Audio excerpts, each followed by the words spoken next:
معانا النهارده مع اهم موبايل نزل في الفئه المتوسطه السنه دي، وانا فعلا مش ببالغ، الموبايل ده بيقدم قيمه مقابل سعر هايله جدا بالنسبه لسعره. بتتكلم كده في ديزاين شيك مع حمايه ضد الميه وشاشه كيرف، وفي نفس الوقت هي من احسن الشاشات اللي نزلت في الفئه المتوسطه، مع معالج ممتاز جدا وبطاريه وسرعه شحن هايله، هي الاسرع في فئتها السعريه اصلا، وكاميرا 200 ميجا بكسل بمثبت بصري وحاجات كتيره فعلا. والاهم من ده كله بقى هو سعر الموبايل، بتتكلم في حدود 330 دولار، سعر فعلا مثالي بالنسبه للامكانيات اللي هو بيقدمها. الموبايل ده كده ولا مؤاخذه يعني هو الشاومي ريدمي نوت 13 برو بلس. هو بعيدا بقى عن الاسم الطويل ده، احنا متعودين كل سنه شاومي بتنزل الموبايل اللي اسمه طويل جدا ده، بس في النهايه احنا بنقول عليه ال 13 برو بلس على طول اختصارا في الكلام يعني. بس بجد بعيدا عن الاسم بتاعه، انا الموبايل ده اكتر موبايل فعلا بستناه. المهم كده بس خلينا ما نضيعش وقت كتير ونبدا في الفيديو على طول.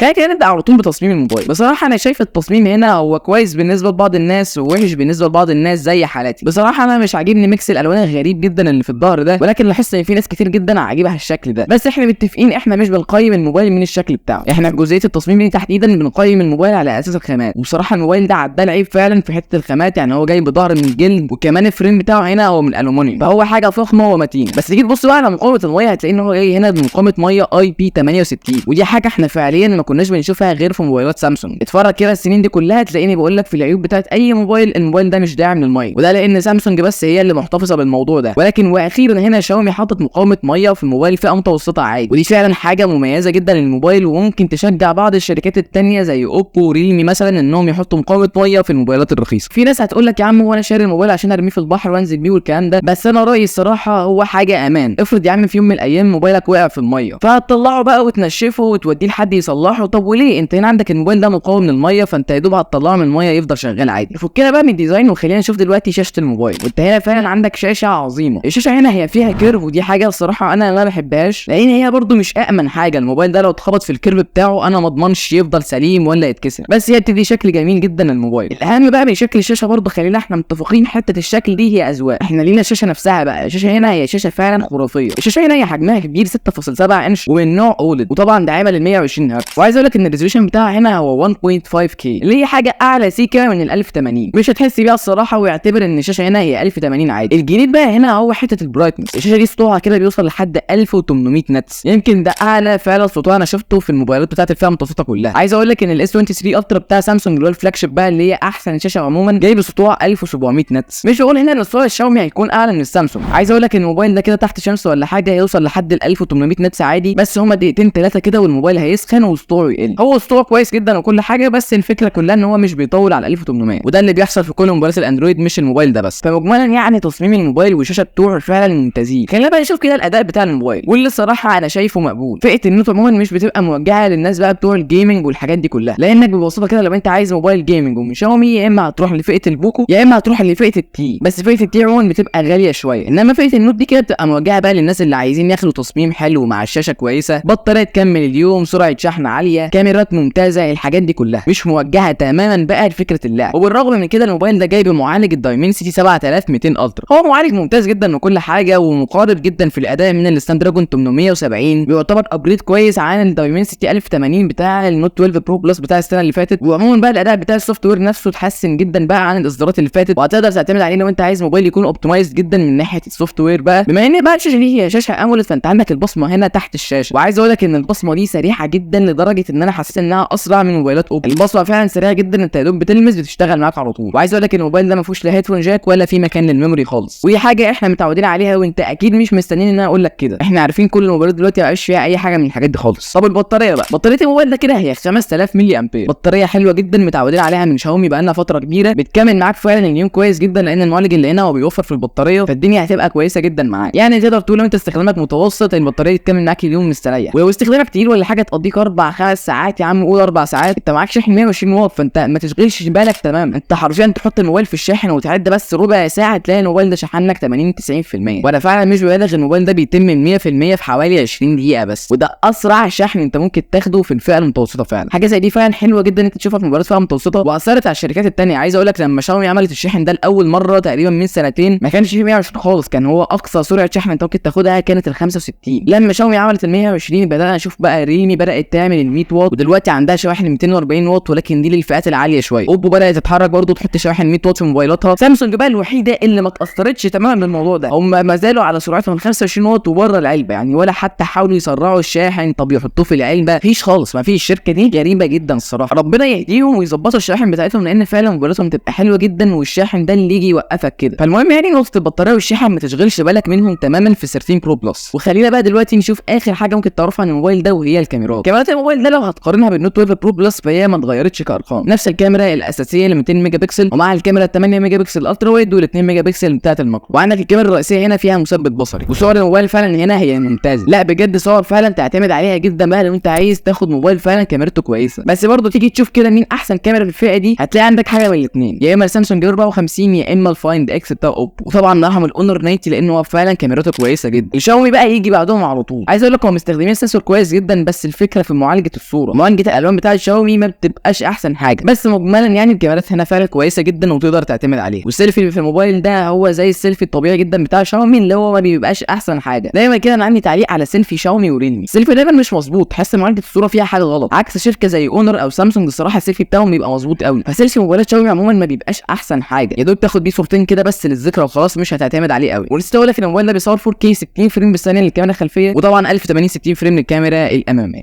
طيب واحنا في وقت تصوير الفيديو ده احنا قربنا تقريبا على 500 سبسكرايبر، اظن احنا 400 حاجه و90. فبصراحه انا عايز اشكركم جدا على الدعم المستمر ده. عايز اقول لك احنا من شهرين تقريبا كنا في حدود 100 وحاجه سبسكرايبر، فكون ان احنا زدنا الزياده دي في الفتره القليله دي فعلا ده انجاز كبير. حاجه زي دي لازم اوجه لكم طبعا الشكر فيها جدا، واتمنى يعني الدعم ده يفضل مستمر الفتره الجايه، لان احنا يعني اظن انتم ملاحظين ان في تطوير فيديو عن فيديو، ومش محتاج اقول لك بقى يا باشا انت لازم تعمل لك دلوقتي لايك سبسكرايب للقناه وتفعل زر الجرس لان في فيديوهات جامده جدا جايه الفتره دي.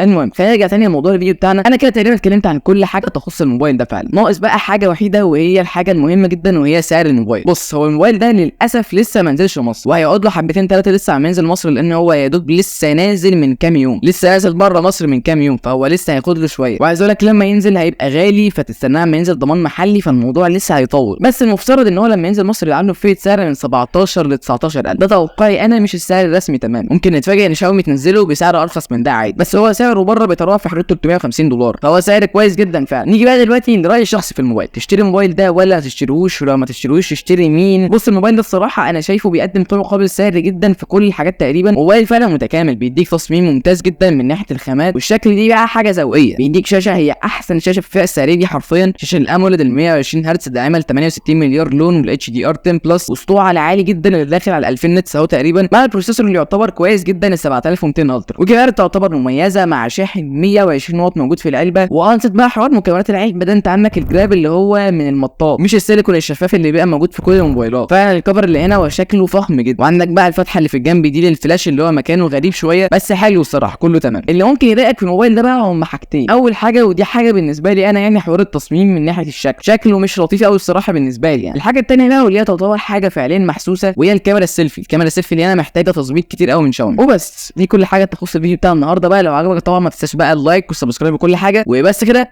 سلام.